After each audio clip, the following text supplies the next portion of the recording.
Hey guys, Mike here at PCR, and today we're going to do a really fast update of this new studio workshop that we're building. Previously in part one, we left off with the studio looking pretty much like this, and since we've been trenched a whole lot deeper, we dug underneath the sidewalk and almost underneath the garage. It's going to be going all the way underneath the garage because we have to get to the sewage lines. Since that time, I've included some R13 insulation to help soundproof the office. Starting to apply some radiant barrier around the walls, drywalled out the bathroom, ran all of its major plumbing like sewage and water lines for a vanity set. Set the windows and French doors in place.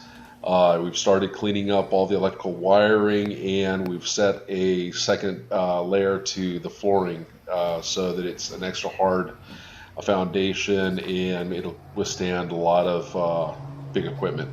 So anyways, I figured that a short update now would prevent an overly long update later on, and I have had a couple guys ask in part one for an update. So there you have it.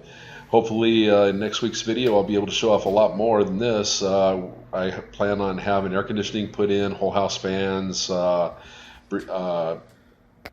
ventilation fans for above the powder coating area and the where we do all of our